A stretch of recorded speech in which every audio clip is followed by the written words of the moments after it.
नमस्कार. सोलापूर वृत्तदर्पण न्यूज चॅनलच्या talk show मध्ये आज आपणा सर्वांचं कुर्डवाडीमधून स्वागत. सांगोल्यामध्ये 2 दिवसापूर्वी आपला टॉक शो झाला. तिथंही प्रेक्षकांनी आणि चांगल्या पद्धतीचा प्रतिसाद दिला की लोकसभेचा आपण चांगल्या पद्धतीनं कानोसा घेतला. त्याच पद्धतीनं आपण एक नाविन्यपूर्ण आज आपण लोकसभेच्या निवडणुकीच्या संदर्भात जगामध्ये सुद्धा असा उपक्रम किंवा अशा पद्धतीचा कोणत्याही माध्यमानं सुद्धा असा उपक्रम घेतला नाही. कारण केंद्राचा थेट निधी सरपंचांना म्हणजे ग्रामपंचायतींना येतो. तर आपण हे आपलं वृत्तदर्पणचं एक व्यासपीठ वृत्तदर्पणच्या माध्यमातून आपण आपल्या माढा तालुक्यातील सरपंचांना ते उपलब्ध करून दिले. त्याला चांगल्या पद्धतीचा माढा तालुक्यातील सरपंचांनी प्रतिसाद दिला. त्या नेमक्या कोणत्या समस्या आहेत त्याबाबत आत्ताच काही क्षणापूर्वी त्याबाबत चर्चा झाली. आता आज आपल्या या लाईव्ह टॉक शो मध्ये कुर्डवाडी शहरातील काही मान्यवर आपल्या सोबत चर्चेसाठी आलेले आहेत. तर आज आता आपण त्यांच्या सोबत चर्चा करूया. सर्वप्रथम आपल्या कुर्डवाडीतील मान्यवरांची ओळख करून घेऊया. मी सर्वप्रथम माझ्या शेजारी डाव्या बाजूला बसलेले आहेत ते भाजपाचे काही कार्यकर्ते, त्यांनी स्वतः त्यांची ओळख करून द्यावी असे मी त्यांना सांगतो. मी दिलीप सोपान पारंगळे, भारतीय जनता पार्टीचा माढा तालुक्याचा अनुसूचित जमातीचा सेलचा मी अध्यक्ष आहे. त्याचप्रमाणे संजय गांधी निराधार योजना सदस्य म्हणून मी कार्यरत आहे आणि विशेष कार्यकारी अधिकारी या पदावर मी कार्यरत आहे. मी संतोष त्रेश्वर गवळी, कुर्डवाडी शहर भाजपचा उपाध्यक्ष आणि नवी पेठ टोपलेदार समाजसेवी संस्थेचा संस्थापक अध्यक्ष आणि विशेष कार्यकारी अधिकारी माझी निवड झाली. मी राजेंद्र उद्धव पारखे, कुर्डवाडी शहराचा माजी नगराध्यक्ष. त्याचप्रमाणे कुर्डवाडी शहरामध्ये वृद्धविद्यालय हायस्कूलची नामवंत शिक्षण संस्था आहे, त्या शाळेचा माजी मुख्याध्यापक आणि अनेक वर्ष कुर्डवाडी शहरामध्ये सामाजिक कार्य करत आहे. मी जगन्नाथ यशवंत क्षीरसागर, कुर्डवाडी शहराचा शिवसेनेचा पहिला नगराध्यक्ष, जनता सहकारी बँकेच्या संचालक. गेली 30 वर्ष मी शिवसेनेचा सामान्य कार्यकर्ता म्हणून काम करतो. मी मारुती रामराव भंडारी, रिटायर्ड सहाय्यक पोलीस उपनिरीक्षक, कुर्डवाडी, भाजपाचा माजी चिटणीस आणि कार्यकारी अधिकारी.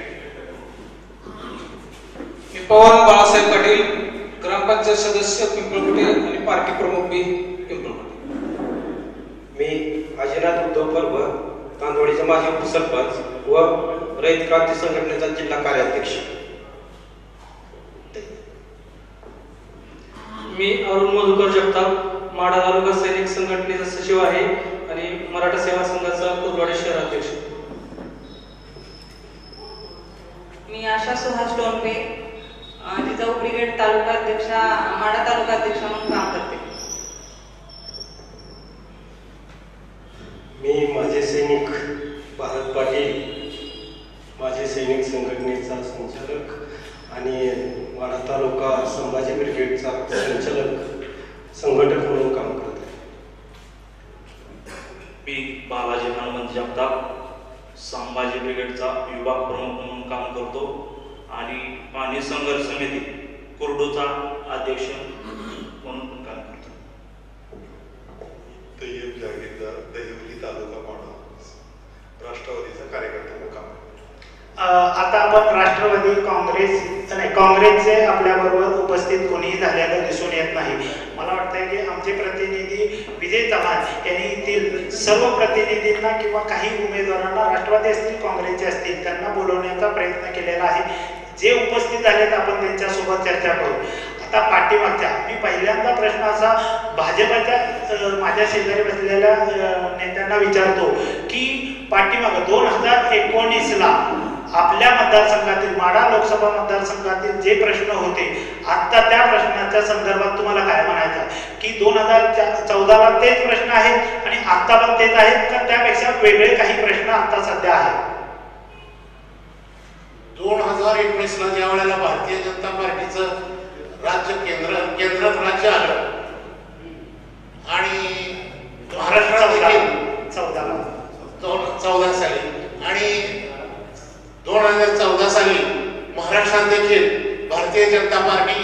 आणि शिवसेना युतीचं राज्य आलं आणि त्या 14च्या अगोदर रोडची अशी दुर्दशा होती, शेतकऱ्यांना धड चालता येत नव्हतं आणि प्रत्येक कुरवाडीचा जो मार्ग होता, बार्शी असो, पंढरपूर असो, इकडं माडा असो, करमाळा असो किंवा परांडा असो, हे इतके रोड खराब झाले होते की फक्त कागदावर रिपेअर झालेलं असायचं. पण या सरकारने, आमच्या भारतीय जनता पार्टीने या रोडची कामं अगोदर मंजूर करून ज्या बार्शीपासून ते टिंबुर्णीपर्यंत आणि बार्शीपासून ते पंढरपूरपर्यंत अशी जी कामं चालू केलेली आहेत आणि ती कामं लवकरच म्हणजे पूर्ण होण्याच्या मार्गावर आहेत. अशा या भारतीय जनता पार्टीच्या कार्यास खरोखरच कौतुकास्पद कार्य केलेलं आहे. त्याचप्रमाणे शेतकऱ्यांची ज्या काही मागण्या होत्या की बाबा आम्हाला जलतलाव म्हणजे पाण्याचा प्रश्न होता की कमी पाऊस जरी पडला तरी पाणी आपल्याला अपुरं पडू नये, अशा प्रकारच्या योजना या आमच्या भारतीय जनता पार्टीच्या सरकारने राबवल्या. त्याचप्रमाणे ज्या निराधार योजना आहेत की जे निराधार आहेत अशांना सगळ्यांना आधार कार्ड देऊन ज्या निराधार योजना आहेत त्या आमच्या भारतीय जनता पार्टीनं या 5 वर्षात राबवलेल्या आहेत. आणि श्रावणबाळ योजना असो किंवा संजय गांधी निराधार योजना असो किंवा अशा अनेक ज्या योजना आहेत त्या राबवलेल्या आहेत. आणि त्या महिलांच्या बाबतीतही देखील या भारतीय जनता पार्टीनं भरघोस म्हणजे त्यांना योजना आखलेल्या आहेत आणि त्या पूर्ण होतो आहेत. त्याचप्रमाणे जे बेकार फिरतात, आता या कोरडवाडी शहरात मी बघतो, माझा जन्म इथं झाला, शिक्षण झालं, इथेच मी सर्व्हिस केली आणि इथंच मी रिटायर झालो. आणि त्यानंतर या नरेंद्र मोदींच्या कारकिर्दीला की ज्यांनी जे नरेंद्र मोदींनी जे केलं, गुजरातमध्ये जे केलं तेच त्यांनी आपल्याला या केंद्रात सुद्धा त्यांनी करून दाखवण्याचा जो म्हणजे प्रयत्न केला आणि तो त्यांना यश मिळत गेलं. अशा ह्या भारतीय जनता पार्टीच्या म्हणजे बऱ्याच वेळा आम्ही आमच्या जातीचा उल्लेख करत होतो की आम्हाला जातीचे प्रश्न मिटतच नव्हते. पण आम्ही ज्या वेळेला विचार केलो की केंद्रात सत्ता मिलीजुली सरकारचं आहे, सत्ता मिलीजुली सरकारचं आहे. अरे पण मिलीजुली सरकार आहे, मग एक पक्षी सरकार कधी येणार? तर ह्या 2014 साली भारतीय जनता पार्टीचं सरकार आलं आणि बरेच प्रश्न त्यांनी आपल्या सोडवलेले आहेत. आता महिलांचे पण काही प्रश्न या सरकारने सोडवले असं त्यांनी सांगितलं. आता आपल्या बरोबर संभाजी ब्रिगेडच्या महिला आहेत, तर आपण त्यांनाच विचारून येते, खरोखर महिलांचे प्रश्न सध्याचं सरकार, भाजप सरकार सोडवण्यात यशस्वी झालंय असं तुम्हाला वाटतंय का? भाजप सेनेचे सरकार आल्यापासून महिलांचे प्रश्न सोडवले असं ते म्हणतात, पण मला वाटत नाही की भाजप सेनेनं, ह्या सरकारने महिलांचे प्रश्न काही सोडवण्याचा प्रयत्न केलेला. तर सरांनी सांगितलं की रस्त्याचा प्रश्न असेल तर आपण बघतो पंढरपूर रस्ता किती दिवसापासून, 1-2 वर्ष होत आला तरी तो रस्ता अपूर्णच आहे. आणि अकलूज रस्ता आहे, तो रस्त्याला जाताना महिलांचे अजून कोणते प्रश्न राहिले असं तुम्हाला वाटतंय? महिलांच्या सुरक्षेचा प्रश्न असेल, महिलांच्या मुलींच्या शिक्षणाच्या बाबतचा प्रश्न असेल, शैक्षणिक सुविधा नाहीयेत, कारण इथल्या मुलींना बाहेर दुसऱ्या जिल्ह्यात जाऊन शिक्षण पूर्ण करून घ्यावे लागते. त्यांच्या सुरक्षेचा प्रश्न असेल, एसटी स्टँडवर मुलींना जाताना खूप त्रास होतो. हे प्रश्न बरेच आहेत महिलांचे, तर ते सोडवण्याचा त्याच्याकडे पूर्ण दुर्लक्ष आहे. लोकप्रतिनिधींचे बऱ्यापैकी दुर्लक्ष आहे. तर हे सोडवण्याचा प्रयत्न हे सरकारने करावा. तुम्ही म्हणता की महिलांचे बरेचसे प्रश्न सोडवलेले आहेत, मग नेमके कोणते प्रश्न सोडवले? आता जर संभाजी ब्रिगेडच्या एका महिलेनं सांगितलं की कोणत्याही प्रश्नाचं म्हणजे महिलेचे कोणतेही प्रश्न सुटले गेलेले नाहीत, उलट अनेक विद्यार्थिनीचे प्रश्न भरपूर राहिलेले आहेत. दुसरी गोष्ट संरक्षणाचा, मुलींच्या व महिलांच्या संरक्षणाचा खूप मोठा गंभीर प्रश्न निर्माण झाला. याबाबत तुम्हाला काय म्हणायचं? पहिल्यांदा भारतीय जनता पार्टीने महिलांना प्राधान्य दिलेलं आहे. जर मुलगी जन्माला आली तर तिचं स्वागत करा, मुली जन्माला आली तर जन्मापासूनच तिचा विमा उतरायचा. आणि आज कॉलेजमध्ये ज्या मुली जातात त्यांना एसटी मार्फत मोफत त्यांना प्रवास दिला जातो आणि शैक्षणिक बाबतीत त्यांना म्हणजे फी माफ केलेली आहे आणि ज्या खेड्यातून मुली येतात त्यांना संरक्षण दिल्याचं कार्य म्हणजे आमच्या भारतीय जनता पार्टी करतच आहे. आता बोलत त्यांनी सांगितले की शेतकऱ्यांचे संपूर्ण प्रश्न जवळपास आताच्या सरकारने सोडवले. तर शेतकरी संघटनेचे माझ्यासोबत काही नेते आहेत. तर तुम्हाला काय वाटतंय की आताच्या सध्याच्या सरकारने आपल्या मतदारसंघातील प्रश्न शेतकऱ्यांचे सोडवलेत आहेत असं तुम्हाला वाटतंय? मला या संदर्भात एक असं सांगावं वाटतं की ज्या काँग्रेसनं 47 वर्ष आणि 48 दिवस राज्य केलं, जे सरकारी शेतकरी विरोधी धोरण राबवलं, त्या सरकारला घालवण्यासाठी शेतकऱ्याला आच्छादन येणार म्हणून आपण मोदी सरकारला निवडून दिलं.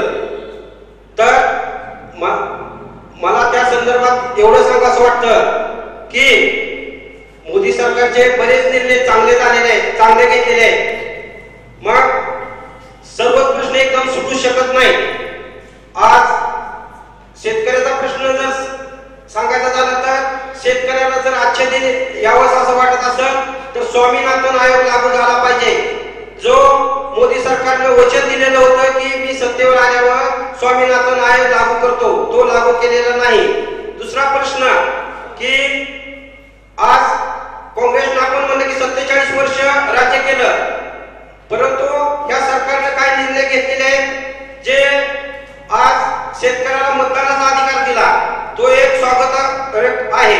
दुसरा प्रश्न असा आहे की आजपर्यंत या मोदी सरकारनं राष्ट्रवादीच्या काळात सुद्धा 2900 रुपये साखरेला हमी भाव दिला नव्हता, परंतु या सरकारनं 2900 हमी भाव दिला. दुसरा ज्या तुमचं मत आहे की बाबा आताच्या सरकारनं पण चांगल्या पद्धतीच्या योजना शेतकऱ्यांसाठी 100% अजूनही शेतकरी सुखी नाही. एक मिनिट आता तुमचं मत आलं आणि तुम्ही स्वतः सांगितलं. तुम्हाला काय म्हणायचं आहे की आताच्या सरकारने जे सांगितलंय की आताच्या सरकारमुळं भाजप सरकारमुळं शेतकरी खूप सुखावलेला आहे आणि भरपूर योजना आणल्या, तुम्हाला काय वाटतं? शेतकरी आणि जवान दोघांना जास्त कष्ट आहे. तर जवानाच्या बाबतीत ह्या 5 वर्षामध्ये भाजपच्या सरकारला यश जरूर मिळालं, परंतु जय जवान आणि मर किसान अशा पद्धतीनं ह्या भाजपचं धोरण शेतकऱ्याच्या बाबतीत अतिशय दुर्लक्ष आहे. कारण का ऊसाला हमी भाव भाजपनं दिला, लोक माढा तालुक्यातली जास्तीत जास्त ऊसाच्या उत्पन्नाकडे आकर्षली, परंतु ज्वारीला हमी भाव नाही. कांद्याची भावात अतिशय विचित्र परिस्थिती निर्माण झाली आणि मकाला ज्या पद्धतीनं त्यांनी मकाकडे सुद्धा थोडंसं लक्ष दिलं, स्टोरेज केलं, परंतु स्टोरेज असं केलं की 1400, 1500, 1600 पर्यंत त्यांनी मका घेतली आणि आज 2100-2200 रुपये चालली. त्याचा कंट्रोल ह्या सरकारकडे नाही. कारण का प्रत्येकाचं मर्यादा पाहिजे की कितपर्यंत भाव दिला पाहिजे आणि वाढून कितीपर्यंत वाढला पाहिजे. शेतकऱ्याकडनं घेताना 1400-1500 कडनं घ्यायचं. ज्यावेळेस शेतकऱ्याकडे माल नाही त्यावेळेस त्याच शेतकऱ्यानं स्वतःच्या दुग्ध व्यवसायासाठी व्यापाऱ्याकडनं 2000 2100 रुपयाने घ्यायचं. ह्यामुळे शेतकऱ्याची आत्महत्या वाढू लागली, त्यांनी कर्जबाजारी व्हायला लागलं आणि गेल्या 2 वर्षाखाली भाजप सरकार म्हटलं की आम्ही शेतकऱ्याचं पूर्णपणे कर्ज माफ करू. तर त्यात अनेक त्रुट्या त्यांनी निर्माण केल्या आणि त्या त्रुट्याच्या माध्यमातून शेतकऱ्याचं जेवढं सहकार्य सरकारला करता येते हे सरकार अपयशी करतं असं मला बोलायचं. जवानाच्या बाबतीत अतिशय चांगल्या पद्धतीने तुम्हाला लक्षात आलं की तुम्हाला जवान आणि शेतकऱ्यांच्या बाबतीत उदासीन सरकार आहे असं तुम्हाला म्हणायचं. राष्ट्रवादीचे आपले आहे, तुम्हाला काय वाटतंय की सध्या शेतकऱ्याच्या बाबतीत तर आपला कृषी प्रधान देश आहे, शेतकऱ्याच्या बाबतीत हे सरकार उदासीन आहे. कारण आज आपण बघतोय की शेतकऱ्याच्या आत्महत्या वाढत जातात. त्याची कारण एक आहे की शेतकऱ्याच्या मालाला हमी भावच नाही. आज आता 8 दिवसापूर्वी अशी कांदा विकून आला तो, ते कांद्याची पट्टी आली त्याला 14 रुपये त्याला द्यावे लागले आडतीला, कारण त्याच्याकडे पैसे म्हणजे टेम्पो भाडं आम्हाला हे आज अशी परिस्थिती झाली की कुठल्याही मालाला भाव नाही.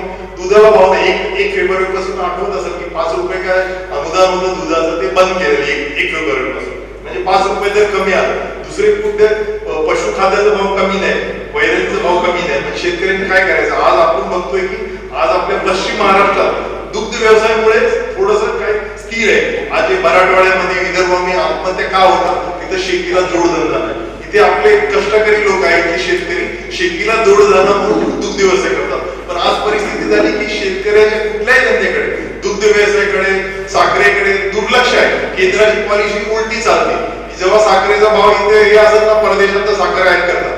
कारण साखर खाणारे किती लोक आहेत? साखर घरगुती वापरासाठी फक्त 15% लागते. बाकी 85% व्यावसायिक जाते, मिठाईला, चॉकलेटला, सरबतला. मग त्यांना काय करतात? आता 1000 रुपये किलो मिठाई मुंबईत तरी लोक घेणारे आहेत. पण ह्यांचा हे कशासाठी करतात तुम्ही? लोकांच्या 4 लोकांसाठी शेतकऱ्याच्या भावाला भाव मिळत नाही. आज मॉल्समध्ये तुमचंही मत आहे की हे सरकार जे आहे ते शेतकऱ्याच्या विरोधात विरोधी धोरणात्मक काम करतं. तर तरुण आपल्या सोबत आहे, एका तरुणाला आपल्याला काहीतरी बोलायचं आहे. तुझं काय म्हणजे तुमचं काय मत आहे?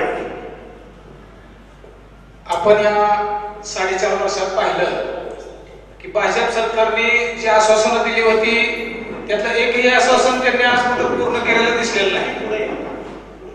आपण पाहतोय की येणाऱ्या निवडणुकीला त्यांनी बरंच असं दाखवून दिलंय की आम्ही सैन्याबाबत भरपूर काही केलेलं आहे, हल्ला केला. परंतु हल्ल्याच्या बाबतीत सुद्धा किती संख्या आता बदलून गेली, अतिरेकी किती मेले हे सुद्धा अजून आकडा सांगितलेला नाही. असे नुसतं असं सांगितलं जात आहे की देश बदलणार आहे आणि तुम्ही देशाच्या सैन्याच्या ह्याच्यावर नुसतं सरकार निघून देणं चुकीचं आहे. आज इथं माणसांना खायला अन्न नाही आणि तुम्ही नुसतं राज्य पातळीवर, देश पातळीवर काय मोदी चांगलं काम करतोय, किती देश हिंडतोय ह्याच्यावर काय गावाचा विकास होणार नाही. आज आमच्या गावचं बघितलं तर आमच्या गावात एकही रस्ता नीट नाही, पाण्याची सुविधा नीट नाही, काय नाही. आणि मग मोदींनी काय केलं 4 वर्षात? मला असं बोलायचं आहे. 1 मिनिट.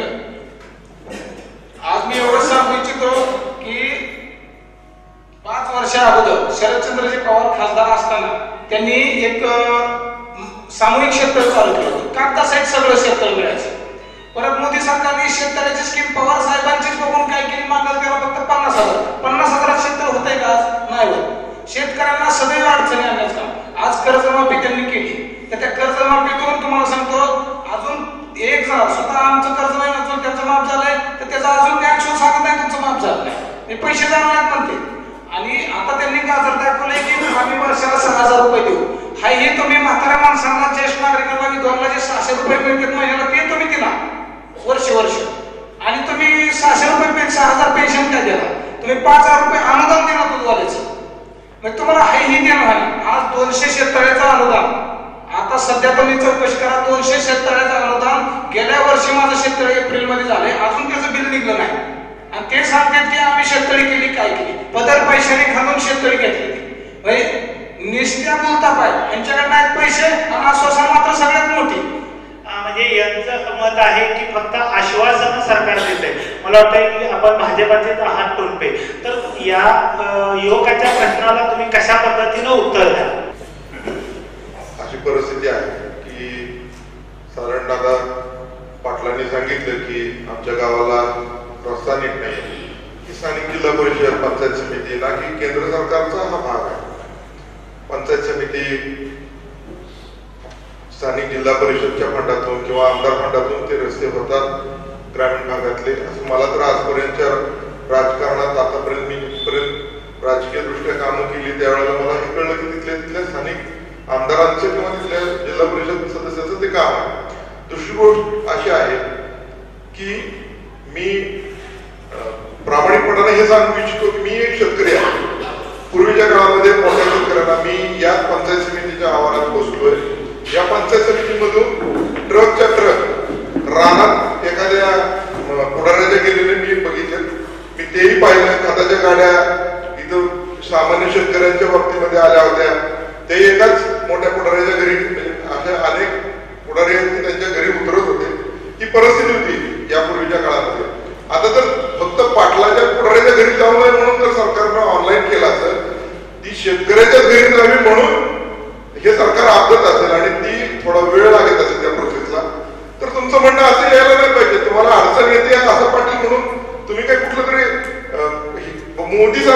किंवा मोदीवर पंतप्रधान देशाचं काम करेल.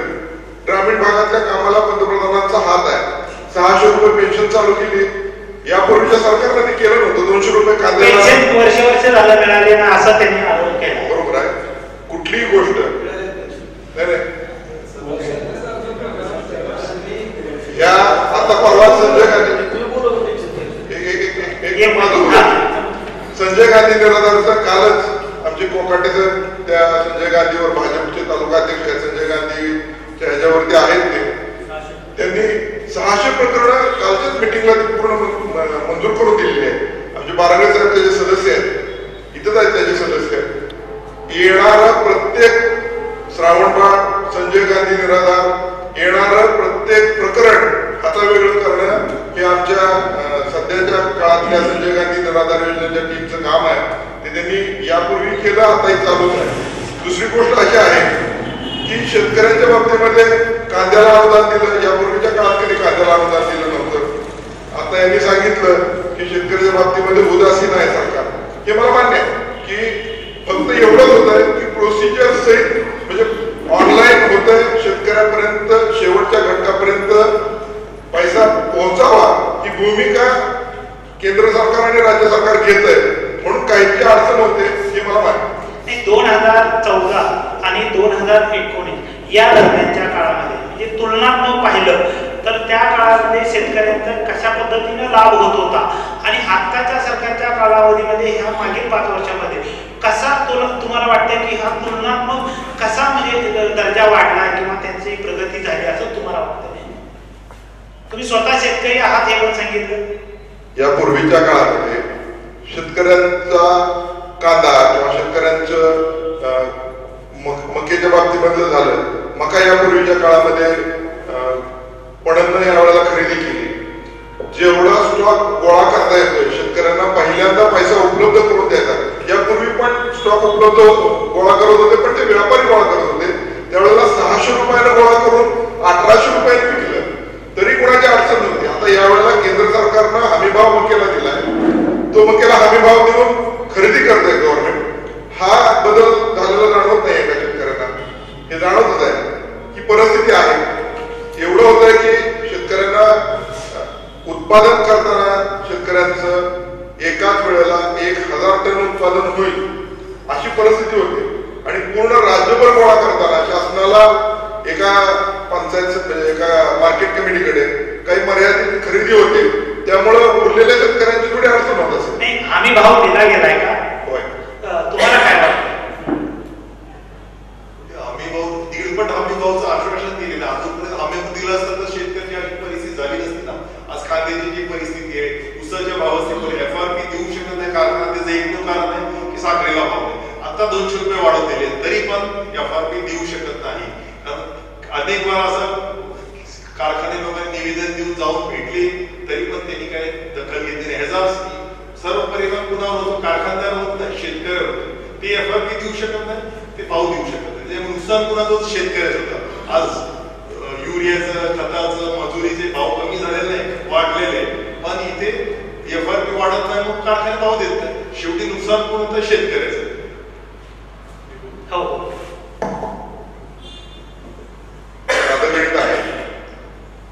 एखादा व्यवसाय तोट्यात चालला तर तो माणूस दुसरं धाडस करत नाही. कारखानदार हा एका कारखान्याचे 5-5 कारखाने टाकायला तयार. सध्याच्या काळात नाही. एक लक्षात घ्या या 5 वर्षामध्ये एकही कारखाना वाढलेला नाही. माझ्या मुद्द्याकडे शेतकऱ्यांचा कारखाने काढले ते जुनेच आहेत. आता चालवमध्ये नाही आदरणीय बबनदादा शिंदे यांच्या नेतृत्वाखाली कारखाने इथं माढा तालुक्यात आहेत. परंतु देश पातळीवर म्हणजे भारत देशामध्ये जर कुठल्या कारखान्याचा नंबर येत असेल तर आदरणीय आमदार बबनदादा शिंदे यांच्या कारखान्याचा गाळपमध्ये येतो. तर त्या कारखान्याच्या नेतृत्वाखाली त्यांच्या भावाने किंवा त्यांच्या मुलांनी कारखाने काढले असतील पण ते कारखाने काय हक्का नाही. म्हणजे मला काय नेतृत्वाखाली म्हणजे दादांच्या नेतृत्वाखाली झाले कारखाने. मला हे सांगायचंय की कुठलाच व्यवसाय तोट्यात नसताना रिकव्हरी दाखवण्याचा जो प्रकार आहे तो प्रकार उसाची FRP प्रमाणे पैसे द्यायचे. तुमच्या सरकार मंत्र्यांचे पण 2-2 कारखाने 3-3 कारखाने कारखाने तिथं FRP प्रमाणे भाव दिला जातो का? जातो की आदरणीय प्रभाकर देशमुख यांनी त्या उसाच्या मुळे टाकतात त्याच्यामध्ये उड्या टाकायचा प्रयत्न केला, त्यावेळेस त्यांना तिथं अटक केली का, तर ह्या FRP मुळेच आंदोलन होतं त्यांचं ना. त्यामुळं सहकार मंत्र्यांचं बी त्या म्हणजे सगळ्यांच्या बरोबरच आहे ना त्यांचं सहकार, त्या राज्याचे शासन चालवतात म्हणजे ते सरकारमध्ये असून सुद्धा FRP देऊ शकत नाही, पण विरोधी पक्ष तर कसे देऊ शकते, म्हणून शेतकऱ्याची पिळवणूक आहे.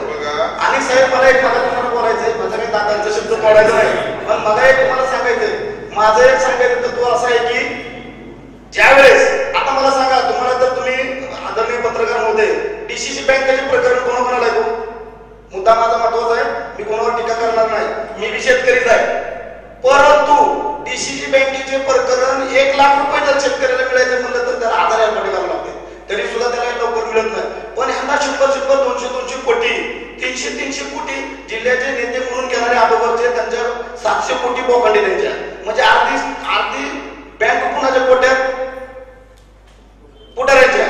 मग मला काय म्हणायचंय, तुम्ही DCC बँकेचे प्रकरण माफ करा, परंतु आता इथं बसलेल्या सर्वांच्या प्रत्येकाला विचारा की प्रत्येकाचा उतारा खान कुठं आहे, एवढे तुमच्या साईड सुद्धा त्यांच्या सगळ्यांचा उतारा तुमच्या DCC कडे उतारा आहे का? एक प्रश्न मला माफ करा विचारलं, तुमचं DCC कडे प्रकरण आहे का? नाहीये, पण तो मुद्दा इथं नाही. शेतकऱ्याचं प्रकरण माफ होण्यास सांगतो मी, तुम्ही पतसंस्थेचे उतारे माफ करा सगळ्याचे.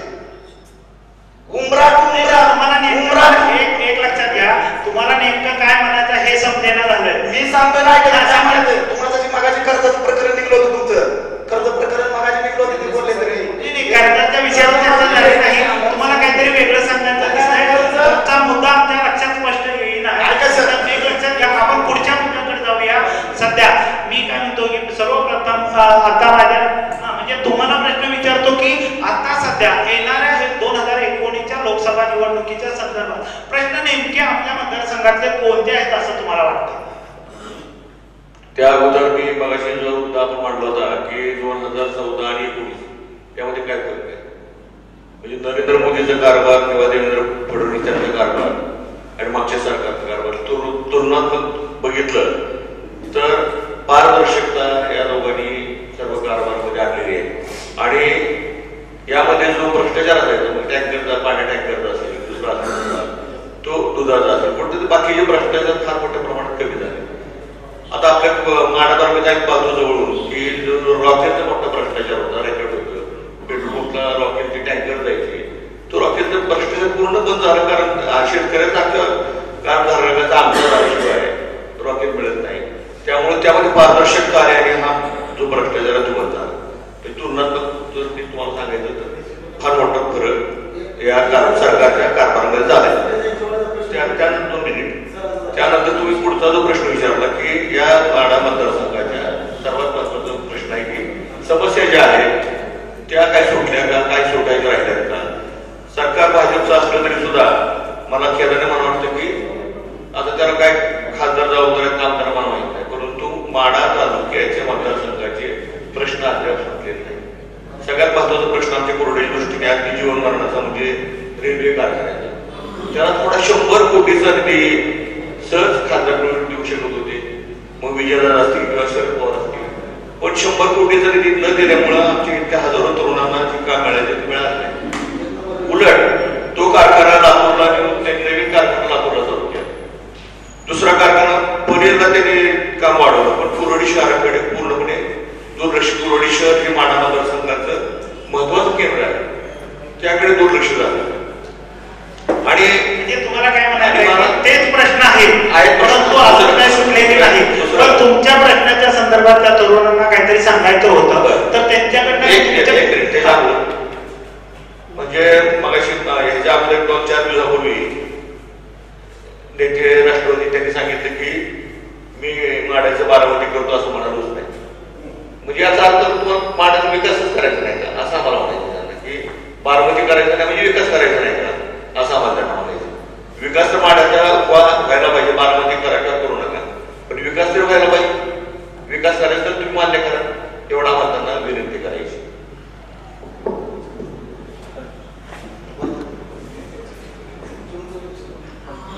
त्यांनी आताच सांगितलं की मोदीचं आणि काय म्हणते देवेंद्रजी फडणवीस साहेब यांचं कार्य चांगलं आहे, त्यांच्यात मागच्या सरकारमध्ये फरक आहे. पण मागच्या सरकारमध्ये काय फरक आहे आणि यांच्यात काय फरक आहे मी तुम्हाला 2 मिनिटं सांगतो. मागच्या सरकारने कर्जमाफी दिली अशी डायरेक्ट दिली होती. आता ह्यांनी कर्जमाफी दिली ती अजून झालं ते मग सांगितलं. परंतु उलट टोलपेनी तुमच्यावर आरोप केला की फक्त पाटलांच्याच घरामध्ये हे उलट या सरकारने म्हणजे दलाल बंद केले असा तुमचा आरोप बंद नाही, अजून मी ते चालूच आहे, बंद पडतच ते अजून मी ते चालूच आहे, बंद पडणार नाही. नेते मंडळीच्या हमाली अधिकारी हे करणारच आहे आणि ते इथून पुढे बी चालणारच आहे. मोदी आले म्हणून बंद पडलं नाही किंवा मोदी आले म्हणून काय भ्रष्टाचार बंद झाला नाही. आता तुम्हाला एक छोटंसं उदाहरण देतो. आता कुठल्याही रस्ते टेंडरचं काम होत्या, अहो पीडब्ल्यूडीचं काम 8% दिल्याशिवाय काम होतच नाही. कुठला जे आहे की 5% घेतल्याशिवाय काम करत नाही, कुठला ग्रामसेवक काय 2% 1% घेतल्याशिवाय काम करत नाही. चौकशी करा, सगळे पैसे घेते की मोदी आला म्हणून बदललं, काहीच नाही बदललं. कुठला व्हिडिओ आहे 1% घेतल्याशिवाय काम करत नाही, कुठला सीओ आहे 1% घेतल्याशिवाय काम करत नाही, सगळे पैसे घेते की. मग मला सांगा, मोदी आला, फडणवीस आला, कुठं बदल झाला? तुम्हाला काय म्हणायचं, भ्रष्टाचार अजिबात कमी झालेला नाही. आणि तुम्हाला दुसरं दादांनी काय सांगितलं की ऑनलाईन झालं, ऑनलाईन उत्तर दादांची. एक लक्षात घ्या, आपल्याला ही चर्चा पुढे घेऊन जायची आहे. तुम्हाला काहीतरी सांगायचं होतं. आता जे काय विषय पडले की पूर्वीच्या सरकारने काय केलं नव्हतं असं म्हणणं, म्हणजे आता हे 70 वर्षापासून असं आपला भारत देश होता, 70 वर्ष झाले. याच्या पूर्वी काँग्रेस सरकार होती, दुसरे काय केलं नाही असं म्हणणं चुकीचं आहे. 50 वर्ष समजा सरकार होतं, उद्या ते मंदिर उडणी धरण मी आम्ही बांधलेले, त्याला काही हे नाही ना. म्हणजे आज मला सांगा, माढा तालुका परमपणे दुष्काळी तालुका, दुष्काळी तालुका तुम्ही आता सर्व ज्येष्ठ मंडळी बसलेले, मला आठवते की 90च्या पूर्वीचा बघा तुम्ही, 90च्या पूर्वीचा आणि 95 नंतर आपलं जेव्हा हे माडासीना जोड कालवा झाला, माडासीना ही उपसा सिंचन योजना झाली, त्याच्यानंतर आज आपल्याकडे एवढा ऊस आहे की बाहेरचे कारखाने ऊस देतात. ते केवळ विकासरत्न बाबनदादा शिंदे यांच्यामुळे, यांची जी काही कामं आहेत आजपर्यंत, त्याच्यामुळे आज आपल्याला जे सुखाचे दिवस बघावे लागतात ना माढा तालुक्यात, ते त्यांचे योगदान आहे हे मला म्हणायचं. बाकीचे मंत्री नाही, चालूच आहे ना कार्य, चालूच आहे. कार्य कुठं बंद आहे? तुम्ही सांगा, कुठली कामं होत नाही तुमची? तालुका लेवलला होतात ती करतातच ना कामं. मग आता तुम्ही मोदीचं म्हणणं 2 मिनिटं, मोदीचं पहिलं काय वाक्य होतं, खाऊंगा आणि खाणे दूंगा. कुठं सिद्ध झालं? खाणे का बिने खाऊन बिने दूंगा, हे सगळं चालू आहे. खाऊंगा बिने खाणे दूंगा बिने हे त्यांचं वाक्य होतं. आणि ते म्हणतात ना की पवार साहेबांनी सांगितलं माडामध्ये 12मध्ये कधी बोललो नाही. मग मोदी साहेब बोलले होते की 15 लाख रुपये प्रत्येकाच्या खात्यात देणार, ते कुठे आले? ते तर बोलून जाहीर मध्ये सांगितलं होतं की ते कुठे आले?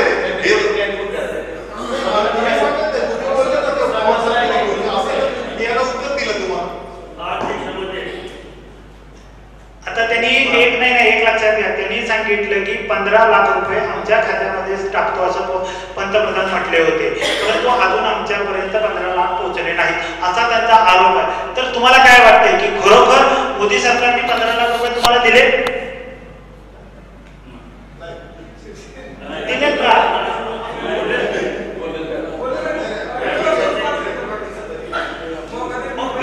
विकास कुठल्या कुठल्या म्हणजे मोदींनी तुम्हाला 15 लाख रुपये दिलेत का तुमच्या खात्यावरती? देशामध्ये भारतीय जनता पक्षाचं आणि शिवसेनेचं, राज्यामध्ये भाजपच्या आणि शिवसेनेचं राज्य आहे. पारदर्शक कारभार चालू आहे. नाना प्रकल्प. माझा प्रश्न, यांच्या प्रश्नाचं फक्त एकच उत्तर द्या. तुमच्या 15 लाख हे देतो असं म्हणजे खाता टाकतो देतो असे ते म्हणले नाही असं ते म्हणताय. कोणतंही सरकार आलं, कुठलाही परमाणू पंतप्रधान झाला तर कुठल्याही प्रत्येक जनतेच्या नावावरती 15 लाख जमा करू शकत नाही असं मोदी कधी म्हटलेलं नाही. अफवा उठवलेली. भारत देश आपला भ्रष्टाचार मुक्त करतो हे तर म्हटले होते आपले मोदी, केला का? भ्रष्टाचार मुक्त पण झाला नाही. आपल्याला 15 लाख रुपये पण मिळाले नाही, परंतु आपल्याकडे महिला उपस्थित आहेत, त्यांना काहीतरी हे बोलत असताना बोलायचं होतं. तुम्हाला काय वाटतं की तुम्हाला आले 15 लाख रुपये? 15 लाख तर अजिबात आले नाहीत. हे फक्त जाहिरातबाजी करून फक्त शेतकऱ्यांची पिळवणूक करत आहे. पारदर्शकता तर अजिबात कुठंच दिसत नाही. 15 लाखाचं आश्वासन मी हे ऐकलं होतं, पण 15 रुपये सुद्धा आमच्या खात्यावर जमा झालेले नाहीत अद्यापर्यंत. 15 लाख 15 लाखाची वाट बघत खरोखर तुम्ही उत्तर देणार 15 लाखाचं तर सोडा, पण 6,000चं ते जे शेतकऱ्यांनी आपलं मोदी सरकारने कागद लावलं होतं त्याचं शेतकरी पाय दुखायला लागले त्यांचं बँकेत पडायला लागलं तरी त्यांच्या खात्यात आणि 2 पैसे सुद्धा जमा झाले नाही. प्रश्न काय मला समजला नाही, तुम्ही काय ते परत एकदा सांगू द्या. जे 15 लाख मोदी सरकारने जाहीर केलं देतो ते परत नंतर 6,000 पेन्शन शेतकऱ्यांसाठी आहेत का सन्मान योजनेसाठी त्याचं सुद्धा लोकांना जे देतो म्हणले 6,000 त्याचं आणि 2 पैसे सुद्धा खात्यावर जमा केलेले नाहीत. 2,000चे 2 हप्ते जमा झालेले आहेत. पण तुम्ही मला मान्य आहे की त्याला कागदपत्र गोळा लागतात आणि कागदपत्र गोळा करायचं कारण एकच आहे की ज्याच्या घरी कोण नोकरी करते त्याच्या खात्यात पैसा जाऊ नये. आतापर्यंत सरकारने त्याचे काही बघितलं नाही, नोकरीवाला आहे का त्याच्या घरी मोटार आहे, काही फक्त पैसे जमा केले. पण या सरकारने पारदर्शकता आणली आणि ज्याच्या घरी कोणाला मी नोकरी करतो मला पेन्शन आहे तर माझ्या खात्यात पैसे जमा होणार नाही. पण जो खरोखर शेतकरी आहे त्याच्या खात्यावरती 2,000 रुपये जमा होणार आहे. एक मिनिट, एक लक्षात घ्या. यांनी सांगितलं की फक्त आमच्याकडे 15 लाख दिलं नाही, आमची फसवणूक आणि जे पारदर्शकता कारभार करतो म्हटले होते तसाही पारदर्शक कारभार झाला. तर टोनपे साहेब आपल्याला काय वाटतं? एकेकाच्या प्रश्नाचे उत्तर घेऊया आपण. जन्माला येण्यापूर्वीपासून हे गव्हर्नमेंट महिलांना पोषण आहार देण्यापासून ते 1 लाखापर्यंतचा ऍक्सिडेंटल विमा गव्हर्नमेंट तुम्हाला देते. शिक्षणासाठी सुद्धा सगळ्या सोयी सुविधा दिलेल्या आहेत. 15 लाख. भारत हा विम्यामध्ये खूप मोठा भ्रष्टाचार आणि घोटाळा झाला होता. हे प्रकरण आपल्याला माहित आहे. आजपर्यंत आपल्या शेतकऱ्यांना शेतकरी विमा एकाही शेतकऱ्यांना बऱ्यापैकी शेतकऱ्यांना मिळालेला नाही. मग विम्याच्या संदर्भात आजपर्यंत परत तुमच्या सरकारने नेमकं काय केलं? आता चालू काळामध्ये प्रवास विमा भरून घेतलेला आहे सगळ्यांचा. सगळ्यांचे पैसे जमा होणार. शेतकऱ्यांचा एक आहे की शेतकऱ्यांना प्रत्येक गोष्ट शेतकऱ्यांच्या बाबतीमध्ये पिळवणूक झाली हे म्हणणं नुसतं खूप सोपं आहे. आता यांनी सांगितलं पाय दुखायला गेल्या 4-5 दिवसापूर्वीच ही किसान सन्मान योजना लागू झाली.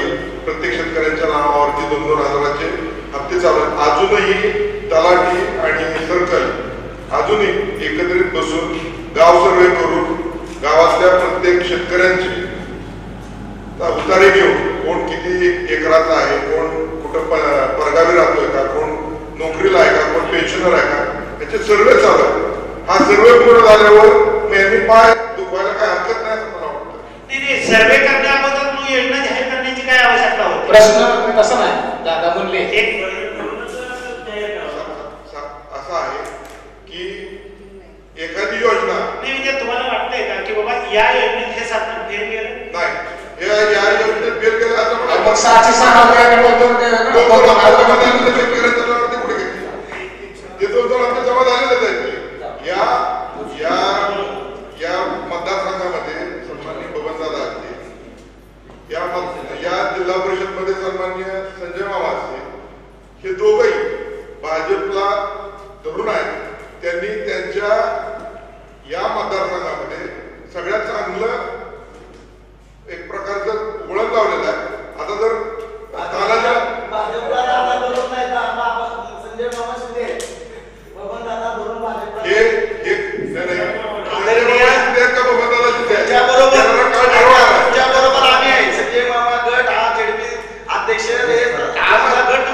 भाजपनं दिलंय काही म्हणणं योग्य आहे. बबनदादा शिंदे हे राष्ट्रवादीचे आहेत, त्यांचं नाव कशाला घेतात? आम्ही आहे ना तुमच्या बरोबर. म्हणून तर आम्ही आतापर्यंत तुम्हाला आम्ही प्रश्न विचारतोय, उत्तर काय देतोय तुमच्या लक्षातच येणार. आता शेतकऱ्याच्या बद्दल बोलतात. आता सरकारची एवढी अवस्था आहे, शेतकरी म्हणजे मला वाटतं महाराष्ट्रात इतिहासात आत्महत्या कुठे झालेली मंत्रालयात. आता सध्या जाळी लावलेली, जाळी किती केविलवाणी अवस्था आहे बघा. त्या मंत्रालयात जाळी लावलेली, कारण 2-3 लोकांनी तिथून आत्महत्या केली मंत्रालयात जाऊन. ह्याच्यापूर्वी कुठल्याही सरकारमध्ये असा प्रकार झाला नव्हता. ह्याच्यावरून ओळखा की शेतकरी किती कंटाळलेला आहे. ही अवस्था येते की तिथे जाऊन हे करा, इथे कोणी दखल घेत नाही. शेवटी मंत्रालयामध्ये जाऊन करावं, तिथे आत्महत्या केली म्हणून आता जाळी लावली. अशी अवस्था सरकारची झाली. काय म्हणायचं? केविल आणि तुमच्या सरकारची अवस्था झाली असं त्यांनी आरोप केला. खरोखर आहे? तुम्ही जे बोलता, मागच्या सरकारने सुद्धा शेतकऱ्यांसाठी काही केलेलं नाही, अनेकांनी कबूल केलेलं आहे. तेव्हा त्यांनी आत्महत्या त्यावेळेस सुद्धा केलेल्या आहेत आणि शेतकऱ्यांनी आत्महत्या कराव्यात असं वाटत नाही, परंतु त्याचं समर्थन करत नाही. परंतु या सरकारने शेतकऱ्यांसाठी जी पारदर्शकता दाखवली, जी कामं केली, त्या कामाच्या बाबतीमध्ये निश्चितपणे शेतकऱ्यांपर्यंत ज्याला गरज आहे त्याच्यापर्यंत निधी पोहोचवण्याचा प्रयत्न केलाय आणि शेतकऱ्यांच्या आत्महत्या थोड्याफार प्रमाणात कमी झाल्या.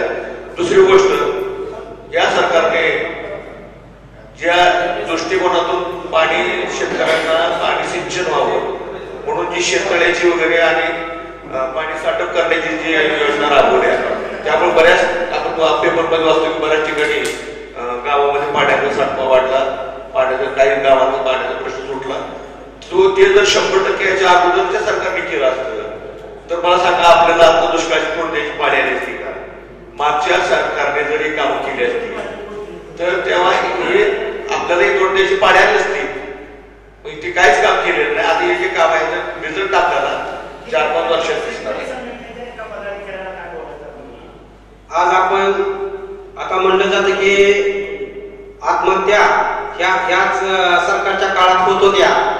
वास्तविक पाहता ज्या वेळेला देशाचे कृषी मंत्री शरद पवार होते त्यावेळेला देशातून 3.5 लाख लोकांच्या शेतकऱ्याच्या आत्महत्या झालेल्या होत्या. कारण शरद पवार साहेब ज्या वेळेला कृषी मंत्री होते त्याच वेळेला त्यांनी एसएमपीचा कायदा म्हणून एफआरपीचा कायदा आणला. म्हणजे एसएमपीचा कायदा असा सांगत होता की तुमचा ऊस गेल्यानंतर 14 दिवसात जर पेमेंट त्या शेतकऱ्याला नाही मिळालं तर त्याला व्याजासहित पैसे द्यावे लागत होते. परंतु माझा डायरेक्टर करला पाहिजे, माझा चेअरमन करला पाहिजे, अशा पद्धतीचं या शरद पवार साहेबांचं नियोजन होतं. दुसरी गोष्ट, ह्या पूर्ण सहकारमध्ये या राष्ट्रवादीचं वर्चस्व होतं. ह्या सरकारनं ते मोडून काढून आज कृषी उत्पन्न बाजार समितीमध्ये शेतकऱ्याला मतदानाचा अधिकार दिला. आडत मुक्तचं धोरण राबवलं सरकारनं. या वास्तविक पाहता शरद पवार साहेबांच्या आज मी आम्ही काय या सरकारवर 100% म्हणजे ही समाधानी नाही, परंतु आज मी उत्पादन खर्च आणि 50% नफा हे राबवण्याचं काम सुद्धा मोदी साहेबांनी करायला पाहिजे, ते सुद्धा त्यांनी केलं नाही. म्हणूनच शेतकरी संघटनेचे जे आहेत, आपण सध्याच्या सरकारबद्दल बोलतो. पाठीमागच्या तुम्हाला 4 वर्षामध्ये किंवा पूर्वी पण पवार साहेबांच्या संदर्भातले जे काही मुद्दे झालेले आहेत किंवा तुम्ही म्हणताय तसं की खरोखर यांनी जो आरोप केलेला आहे तर तुम्ही राष्ट्रवादीचे म्हणून एक त्यांच्या प्रश्नाला उत्तर द्या. हे म्हणतात ना, ह्याच्या अगोदर 2008 मध्ये 72,000 कोटीची कर्जमाफी झाली होती. त्यांच्या काळामध्ये सगळ्यात जास्त आत्महत्या ज्या टायमाला आत्महत्या झाली स्वतः पंतप्रधान किंवा त्यांचा प्रतिनिधी इथे विदर्भामध्ये झाले होते. मला वाटतं त्या टायमाला पंतप्रधानचा प्रतिनिधी किंवा पंतप्रधान आले होते भेटायला. एवढी सुद्धा आस्था दाखवली नाही. मनमोहन सिंग स्वतः आले होते. एवढी आस्था दाखवली नाही की शेतकऱ्याला भेटीला आज सरकारने 38,000 कोटी कर्ज माफ केलं. निसर्गाने साथ दिली नाही. 37% पाऊस झाला. त्यामुळं या सरकारला शेतकऱ्याच्या बाबतीत थोडं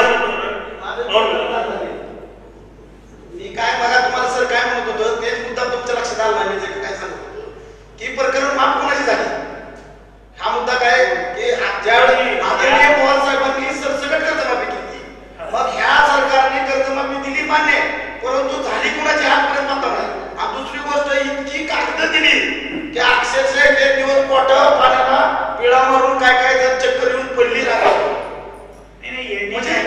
आता कोलपे साहेबांनी सांगितलं, यांनी पण सांगितलं कर्जमाफी करताना आम्ही पाटील आणि दलाली मधली बंद केली म्हणून तुम्हाला त्रास होतो. बरोबर? आम्ही पाटील नाही ना, मी सामान्य कुटुंबातला, मी पाटील नाही. मी पाटलांनी कर्जमाफी झाली हे सांगतो तुम्हाला. नाही पाटलांची कर्जमाफी जास्त झाली. मी म्हणतो तुम्हाला, तुम्ही मला माझा शब्द त्यात टाळा. मला काय बोलायचं साहेब तुम्हाला की तुम्ही सरसकट कर्जमाफी ह्या सरकारने केली पाहिजे.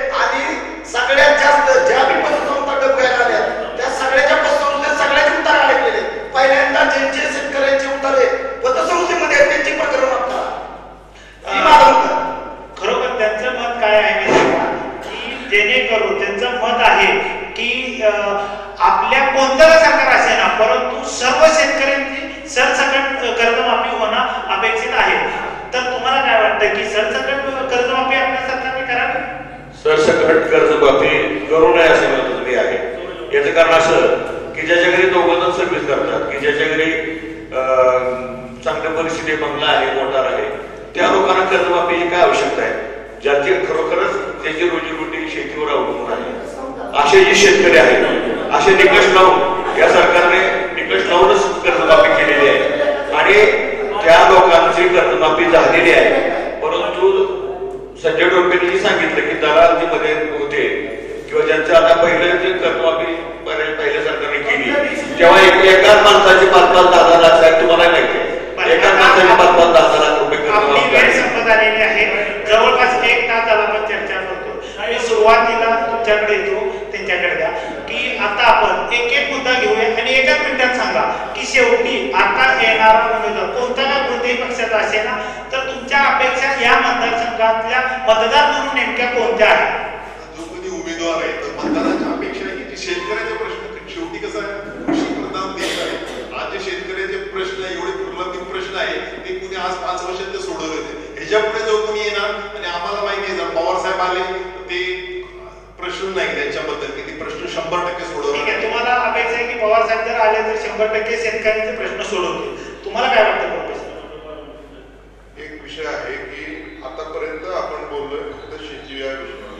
या मतदारसंघामध्ये व्यवसायासाठी MIDC टिंबोर्डी MIDC जर सुरू ठीक आहे, तोच मला प्रश्न परत आठवला म्हणून मी परत एकदा विचारतो, माफ करा, की ज्या वेळेस मोदी सरकार आले होते मोदी सरकारने सांगितलं होतं की 2014च्या अगोदर की युवकांना रोजगार मी खूप मोठ्या प्रमाणात निर्मिती करतो. मग तशा पद्धतीचा रोजगार निर्मिती आपल्या मतदारसंघात झाली असं वाटतंय तुम्हाला? नाही, त्याच मुद्द्यावर मी बोलतो. या मतदारसंघामध्ये नवीन रोजगार निर्मिती कमी प्रमाणात झालेली आहे. साखर कारखाने झाल्यामुळं प्रत्येक साखर कारखान्यामध्ये 300-350 तरुण हा कामाला राष्ट्रवादी करतो.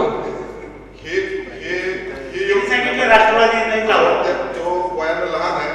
पहिल्यांदा बबनदादा आमदार झाले त्यावेळेला शिवसेना भाजप युतीत अपक्ष होते. त्यावेळेला शिवसेना भाजप युतीनंच हा बोगदा मंजूर करून दिलेला आहे. पाणी त्याच्यामुळे आलंय आणि म्हणूनच 5-5 कारखाने झाले. हे राष्ट्रवादीने पण मान्य करायला पाहिजे कारण मूळ पक्षीय राजकारण या तालुक्यात नाहीये. पक्षीय राजकारण पक्षीय राजकारण या तालुक्यात नाहीये. इथं बबनदादा शिंदे हा एक गट आहे आणि त्याच्या विरोधी एक गट असे 2 गट या तालुक्यातल्या राजकारणामध्ये आहेत. अजून यांना राजकारणातलं यायचंय. आताची सुरुवात झाली फार जुना. तुम्हाला काय वाटतं इथून पुढच्या काळामध्ये व्यावसायिक इथून पुढच्या काळामध्ये तरुणांना व्यवसाय निर्मिती व्हावी याच्यासाठी MIDC व्हावी. दुसरा आरोग्याचा प्रश्न आहे. आपल्या माढा लोकसभा मतदारसंघामध्ये त्यात आपला माढा विधानसभा मतदारसंघामध्ये माढा करमाळा शिक्षणाची परिस्थिती फार बिकट आहे. ती परिस्थिती निवडण्यासाठी येणारा कुठलाही खासदार असेल येणारा कुठलाही आमदार असेल त्यांनी प्रयत्न करणं गरजेचं आहे. आणि शिक्षण आणि आरोग्य या 2 गोष्टीवर आम्हाला आता इथं काही झालं तर बार्शी आणि सोलापूर शिवाय आरोग्याच्या बाबतीमध्ये जागा नाही. मला असं वाटतं की आमच्यातले बरेच जण गेले असतील तर ते लांबुटीपर्यंत किंवा इथं शिगरीपर्यंत असतोच गेले. आरोग्य सुविधा मिळाल्या नाही. येणाऱ्या प्रत्येक खासदार किंवा आमदारांनी या 2-3 गोष्टीकडे जर सगळ्यात महत्वाचा तुमचा प्रश्न असा आहे की शेतकऱ्यांचा तर प्रश्न आहे पण आरोग्य आणि शिक्षण सगळ्यात महत्वाचा आहे. तर तो माढा तालुक्यातील तो जर प्रश्न कुठलाही येणारा लोकप्रतिनिधी घेऊन येत असेल तर तुम्हाला काय वाटतं? 2014 पासून 2019 पर्यंत जे आपला देश डेव्हलपमेंट झालेला आहे. गेल्या 25 वर्षा आपण पाहिलं तर 1 रँक 1 पेन्शनचा प्रश्न खूप दिवसापासून चालत होता. तो आता भाजपनं मार्गी लावला. परंतु मला एक असं म्हणायचंय की भारत देशाचं जे डेव्हलपमेंट आता चाललेलं आहे अधोगतीतनं जी प्रयत्न चालला आहे उच्च लेवलला भारत देश चाललेला आहे हे अतिशय अनमोल काम मोदीनं केलंय. आणि दुसरी गोष्ट मला असं सांगायचं की सोलापूर जिल्ह्यात किंवा माढा तालुक्यात राष्ट्रवादी शैक्षणिक दृष्टिकोनातून दादाने बिलकुल विकास केला नाही. ठीक आहे, म्हणजे आहे की शैक्षणिक त्याचं काय होतं की शेतकऱ्याची मुलं चांगल्या पद्धतीनं जवळ कॉलेजला वेळेचं बंधन आहे, वेळेचं बंधन आहे. तुमचा मुद्दा लक्षात आला की तुम्हाला शिक्षण सुधारलं पाहिजे. मॅडम तुम्हाला काय म्हणायचं? करमाळा मतदारसंघात करमाळा आणि माढा दोन्ही मतदारसंघात एमआयडीसी असताना औद्योगिक क्रांती बिलकुल झालेली नाही आणि रस्त्याची दुरावस्था तर खूप मोठ्या प्रमाणात आहे. मग अशी सरांनी सांगितलं की आम्ही रस्त्याची वगैरे कामं केली, पण या ठिकाणी आम्ही बघतो कारण अजिबात रस्त्याची कामं झालेली नाहीत. आणि सगळ्यात महत्त्वाचं म्हणजे सीनामाडा आणि दहिगाव उपसा सिंचन योजना किंवा कोळेगाव उपसा सिंचन योजना ह्यांची कामं अपूर्णच आहेत. आणि सगळ्यात महत्त्वाचा प्रश्न ते म्हटले कर्जमाफी वगैरे, कर्जमाफी ह्या सरकारने तर केलेली नाही. मुद्दा तोच आहे की शेतकऱ्यांची कर्जमाफी होणं अपेक्षित आहे, औद्योगिक आणि करमाळा. तुमचं काय मत आहे? तर दादाने ज्याप्रमाणे सांगितलं की जे तरुण बेरोजगार आहेत तर त्यांच्यामध्ये जर आणि मल्टी स्पेशालिस्ट जर हॉस्पिटल झालं तरी तुझी धावपळ होणार. आरोग्य आणि शैक्षणिक प्रश्न माढा तालुक्यात महत्वाचा. दादाच्या मुद्द्याबरोबरच एक महत्वाचा मुद्दा म्हणजे कृष्णा भीमा स्थिरीकरण होणं ह्यासाठी खरंच काळाची गरज आहे. कारण त्याच्याशिवाय नाहीतर आज उजनी अशा अवस्थेला जाऊन बसल की उद्या नुसतं पिण्यासाठी पाणी आपल्याला राखीव ठेवावं लागणार. म्हणून स्थिरीकरण होणं ही काळाची गरज आहे. कुठल्याही खात्याने तो तडीस लावणं ही काळाची गरज आहे. ठीक आहे, विस्तारीकरण कृष्णा भीमा स्थिरीकरणाचं होणं गरजेचं आहे. हा एक नवीन मुद्दा आपल्या शेतकरी संघटनेने मांडला. तुम्हाला काय वाटतं? आता येणाऱ्या 2019ला लोकसभेच्या निवडणुकीमध्ये उमेदवार कोण आहे महत्वाचं नाही, परंतु या लोकसभा मतदारसंघामध्ये जे प्रकल्प आमचे होते पहिले जिवाळ्याचे, मला जे आदरणीय मार्गे सरांनी सांगितले की रेल्वे वर्कशॉपचा त्याचा प्रश्न त्याला निधी मिळून त्या रेल्वे वर्कशॉपच्या सुविधा पूर्ण वाढल्या पाहिजे. तुमचं मत आहे सगळ्यात जिवाळ्याचा प्रश्न जो होता तो ह्या सोलापूर जिल्ह्याचा चिंचीचा जो आमचा ट्रेनिंग सेंटर होतं त्या ट्रेनिंग सेंटरवर घाला पडला आमच्या. कोणता? चिंचीचं ते ट्रेनिंग सेंटर. हो हो, ट्रेनिंग सेंटर चालू करणं आणि चालू करणं गरजेचं आहे. ठीक आहे. आणि दुसरा मुद्दा जर कोणाला उमेदवार होणार असेल तर आदरणीय आमचे संजय मामा सांगतील त्यांच्या पाठीशी आहे. ठीक आहे, ठीक. पुढचा लोकसभा मतदारसंघ आणि माढा आणि करमाळा मतदारसंघातले जे जिव्हाळ्याचे प्रश्न आहेत, जे तरुण आहेत त्यांच्या हातात डिग्री आहे, डिप्लोमा आहे, त्यांना नोकरी नाही, बेरोजगार आहे, रोजगार निर्मिती होणं व्हावी. सर्वांचा मुद्दा थोडंसं रिपीट होईल, परंतु मी 5 सांगतो. एक शेतकऱ्यांचं, दुसरा शेती संबंधात, दुसरा रोजगार संबंधात, MIDC, आरोग्य आणि आमचा रेल्वे कारखाना आणि आर्किटेक्ट 2014 पासून जे सरकारनं काम केलंय माझ्याकडे यादी आहे. जे काय चुकीचं सांगतात ते चुकीचं आहे. बरेचसे योजना अपेक्षित काय सांगा? 10 वर्ष भाजप सरकार पुन्हा येणार आहे. काय भारतीय जनता पार्टीच्या सरकारनं आरक्षण दिलं. आता माढा लोकसभा मतदारसंघ आणि लवकरच बेकारी जी बेकारी होणार आहे आणि जे आपल्याला अपेक्षित आहे की 15 लाख प्रत्येकाच्या नावावर हे कोणालाही शक्य होणार नाही. कुठलाही पंतप्रधान आला तरी त्याला शक्य होणार नाही. आणि नरेंद्र मोदी हे बोललेच नाही. सांगतो एक फक्त व्हॉट्सअपवर मेसेज आलेले आहेत, त्या व्हॉट्सअपवर तुम्ही विश्वास ठेवू नका, हे माझं कळकळीची विनंती. माढा लोकसभा मतदारसंघाचा आपण काही कानोसा घेण्याचा प्रयत्न केला तर तेच प्रश्न इथं परत उपस्थित केले जातात. वास्तविक पाहता राजकीय नेत्यांनी या प्रश्नाबाबत चांगल्या पद्धतीनं दखल घेऊन ते प्रश्न सोडवणं गरजेचं आहे. इथं माढा लोकसभा मतदारसंघामध्ये आरोग्याचा आणि शैक्षणिक प्रश्न खूप मोठा गंभीर असल्याचं आपल्या आत्ताच्या चर्चेतून पुढे आलेलं आहे. खरोखर येणाऱ्या लोकसभेच्या कोणत्याही उमेदवार असेना त्या उमेदवाराला येथील आरोग्य आणि शैक्षणिक प्रश्नावर खूप मोठ्या प्रमाणात सामोरे जावं लागणार आहे. एकंदरीत असंच वाटतंय. आणि खरोखर आमच्या टॉक शो मध्ये सोलापूर उत्तर दर्पण न्यूज चॅनलच्या टॉक शो मध्ये आपण सर्व मान्यवर सहभागी झाला. सर्व मान्यवरांचे आभार.